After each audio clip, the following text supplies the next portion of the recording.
Hey guys, welcome back. I hope you're all doing great. And if you aren't right now, just keep trusting in God's timing and promises.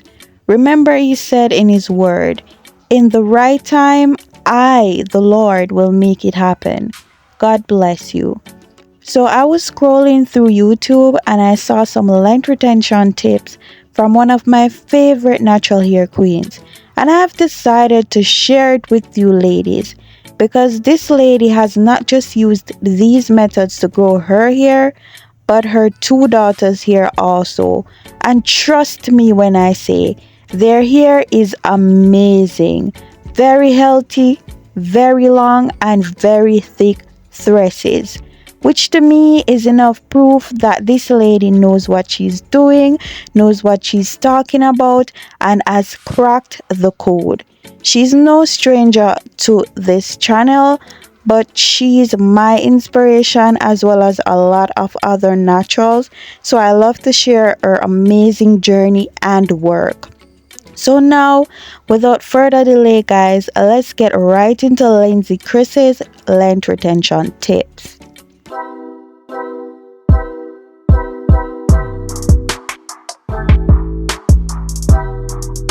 So we're back and this is the video I saw, guys. So we'll just get right into the tips. The first one is to start handling your hair with care. Treat it like an egg. Now, this tip is nothing new. I'm sure a lot of you guys have probably heard this tip before. I know I've said it multiple times on this channel. Handling your hair with care is important because, as you ladies might already know, our hair is fragile and the slightest mistreatment and improper care can cause our hair to break off, which is counterproductive to length retention. To treat your hair like an egg is to be extremely gentle and cautious when handling it. To always be mindful that your hair is fragile and take steps to protect it from damage as much as possible. Tip 2 is to take extra care of your ends. And I believe she said this because the ends of your hair are the oldest, as they've been growing for the longest time, guys. This means they've been exposed to more environmental stressors, styling tools, and product buildup. Our hair ends also tends to be drier than the rest of our hair, as the natural oils from the scalp have a harder time reaching them. So this makes the ends of your hair even more susceptible to breakage and knots, especially if you already have split ends and struggle with extreme frizziness. Tip 3 is you don't have to manipulate your hair every day, leave it alone. I 100% agree with her on this, guys, because when I first went natural, I was doing a lot of eye puffs and manipulating my hair very frequently. And as a result of that, my hair kept breaking off and was stuck at the same length for a while. Until I figured out that twisting my hair up and leaving it alone was the way to grow it. Our hair doesn't like constant manipulating. It's more of the soft life girly. It just wants us to treat it delicate and gentle, put it in a style, and leave it alone to rest and be free of stress and negative energy. Tip 4 is to keep your hair stretched. This will help you avoid SSK. And if you guys don't know what SSK is, it's single strand knots. And single strand knots are those super tiny knots you see on your individual strands. And they can be anywhere on the strand, but I noticed that they mostly form closer to the ends of your hair. I can't ever remember seeing one at my roots, guys, throughout my entire journey, which goes back to what I said before. The ends are just more prone to damage because of the wear and tear it has been through.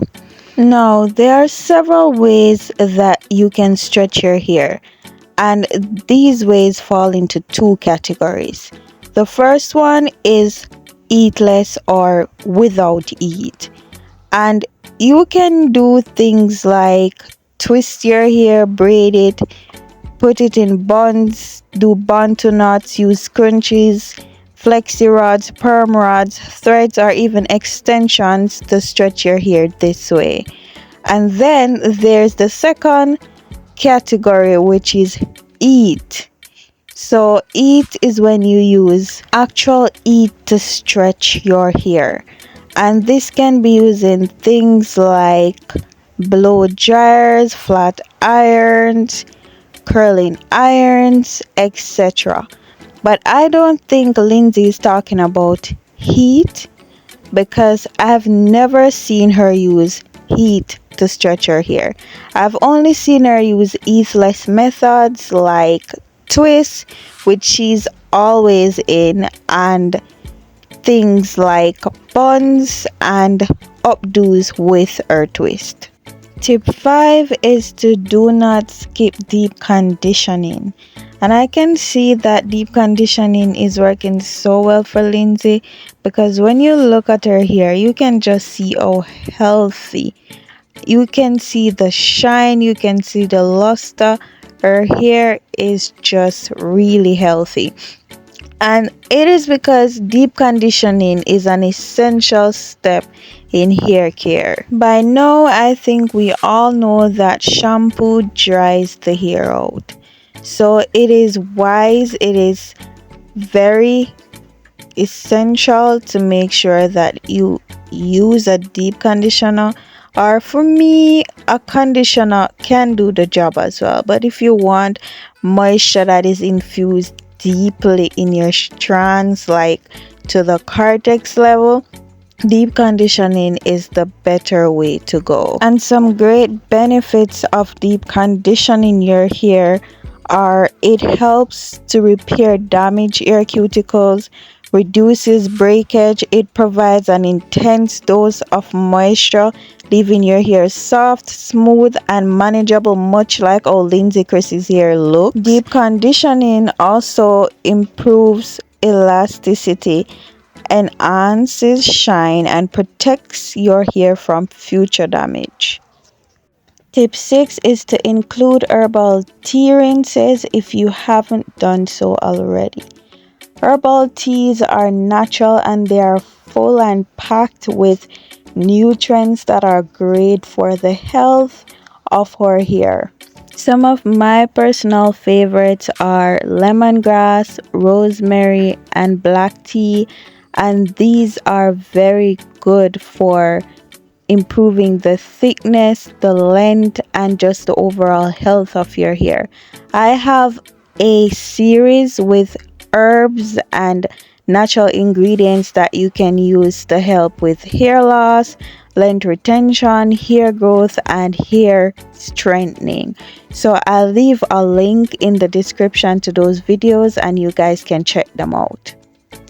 The seventh and final tip is to choose your protective styles wisely. There's a lot of love for protective styles in our natural hair community, but protective styles can make or break our hair depending on how we choose them. So Lindsay Chris is right when she says this. When it comes on to choosing a protective style, you have to take into consideration your hair type, your hair porosity, your hair density, your lifestyle, and the condition your hair is in at the time, whether it is in a healthy place or it is damaged, because all these factors will determine whether you retain length at the end of your style or you lose length. I have a lot of videos that talks about these things, but if you guys want me to make a specific video on how to choose your protective style, I can do a video like that for you guys. With that said, we have come to the end of this video. I hope you guys learned some things from Lindsay's tips. You can go and check her out at her YouTube channel, Lindsay, and show her channel some love and appreciation for her dedication to natural hair care. Please remember to give this video a thumbs up if you guys liked it. Remember to share it and remember to subscribe to this channel. Thank you so much for watching to the end, guys. I'll see you in the next video. Bye.